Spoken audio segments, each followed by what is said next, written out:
प्रणाम महाराज। आओ सारंगा, देखो राजा हिमाबिंदु ने तुम्हें सम्मानित करने के लिए आमंत्रण भेजा है।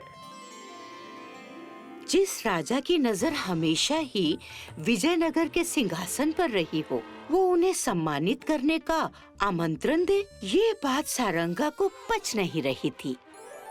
हिमाबिंदु के मंसूबों को सारंगा अच्छी तरह जानते थे और इसीलिए वो चाहते थे कि जब वो राजा से मिलने अपने सैनिकों के साथ जाएं, तो उनकी टोली में ऐसे भी लोग हों जो चतुर और चालाक हों, और ऐसे ही लोगों को सारंगा भेष बदलकर ढूंढ रहे थे।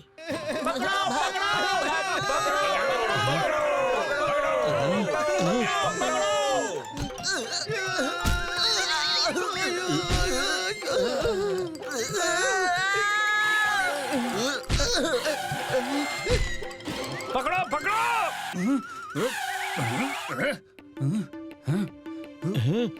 चलो ढूंढो उन्हें।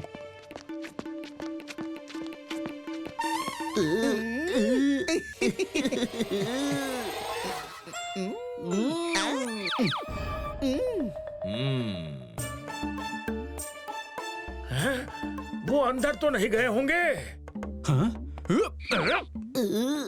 चुंगी, वो आ गए।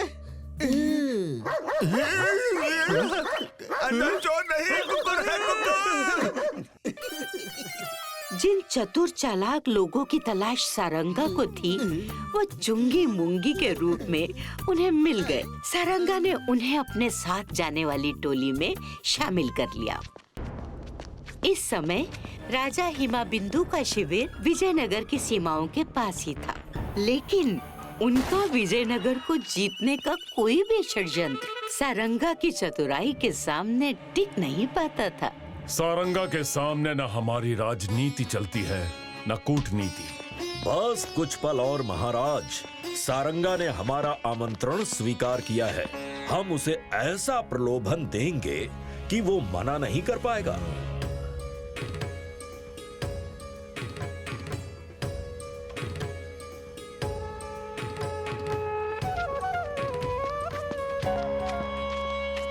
आओ सारंगा, तुम्हारा स्वागत है। प्रणाम महाराज। हमारे राज्य के प्रतिभावान नागरिकों के उपहार स्वीकार करें महाराज। वाह, अद्भुत। हम भी तुम्हारा सम्मान करना चाहते हैं सारंगा। अंदर आ जाओ। आइए सारंगा, आइए। ये रहा आपका उपहार। महाराज, ये क्या है? हम तुम्हें विजयनगर का राजा घोषित करते हैं। नहीं महाराज, क्षमा कीजिए, परंतु इस मुकुट का हकदार मैं नहीं, राजा विद्याधर है। सारंगा को अपनी तरफ करने के लिए राजा हिमाबिंदु ने उन्हें हर तरह का लालच दिया।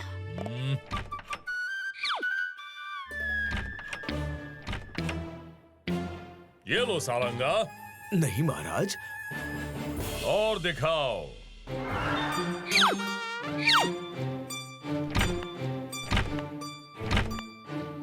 इतनी अकूट संपत्ति देखकर भी सारंगा अपने महाराज से गद्दारी करने को राजी नहीं हुए। गुस्से में आकर महाराज ने अपने सैनिकों को आदेश दे दिया, डाल दो इसे लोहे की सलाखों के पीछे। अपने मंत्री की ये हालत देख सभी समझ गए कि वो बड़ी मुसीबत में फंस चुके हैं, जिससे बचने का एक ही उपाय था। सुना है महारानी को हर तरह की शॉल जमा करने का शौक है। अगर हम उन्हें भेंट में शॉल देकर खुश कर दें, तो बदले में मंत्री जी को छोड़ने का अनुरोध कर सकते हैं। हाँ, तो शॉल देकर छुड़वा देते हैं मंत्री जी को। शॉल ही तो नहीं है, एक ही थी, वो महाराज को उपहार में दे दी।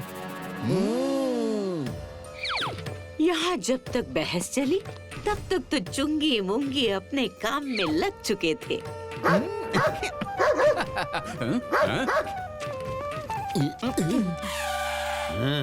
आवाज तो यहीं से आ रही थी। उधर देखते हैं।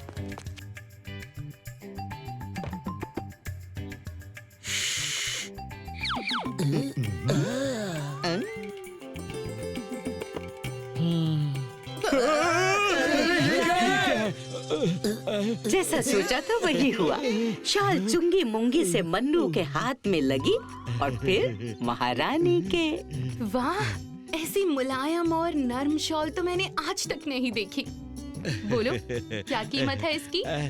मन्नू ने शॉल के बदले अपने मंत्री की रिहाई मांग ली। हाँ, अच्छा ठीक है। रात को जब राजा महारानी के हाथों का स्वादिष्ट भोजन कर चुके थे, तभी मैं क्या कह रही हूँ, उन्हें छोड़ दो ना। कल बात करते हैं। सुनो तो, उन्हें छोड़ ही देते हैं। अच्छा ठीक है।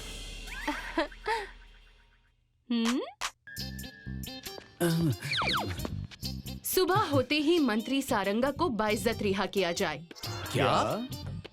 देखिए, ये महाराज का आदेश है। जी।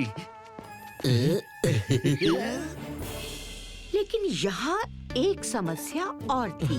उन्हें सुबह होने से पहले ही यहाँ से निकल लेना था, क्योंकि सुबह होते ही उनका ये राज खुल जाता कि जिस शॉल को देकर उन्होंने सारंगा को छुड़वाया है, वो शॉल तो महाराज के उपहार की थी।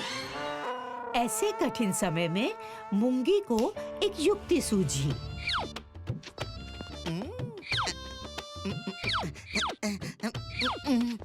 उसने रात को दिन बना दिया।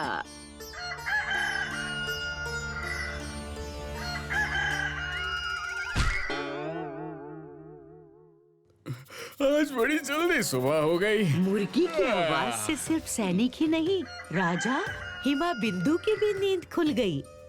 सुबह होकर मुर्गे ने बांग भी दे दी। अब तो मंत्री जी को छोड़िए। हाँ हाँ, ठीक है ठीक है।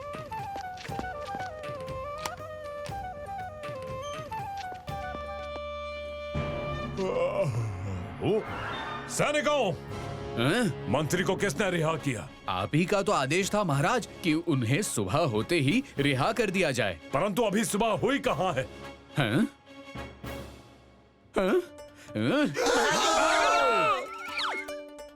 पकड़ो उन्हें। अरे इस तरफ ही तो आते देखा था उन्हें, कहाँ गए?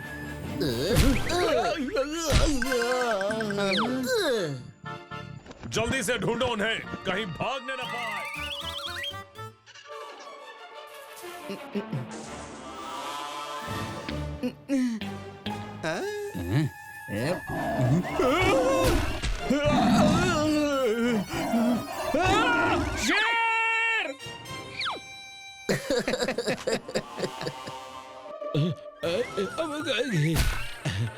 हाँ? अरे भागो, राजा आ गया।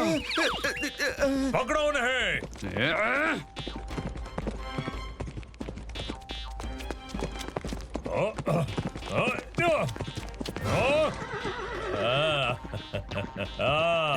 अभी हंसी तुम्हारे किसी काम की नहीं सारंगा।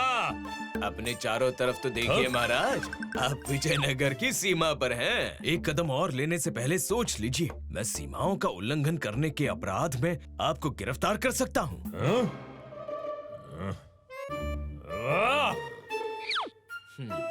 और इस तरह से सारंगा और चुंगी मुंगी ने राजा का षड्यंत्र विफल किया। If you like this video, subscribe to our channel Murthy Media.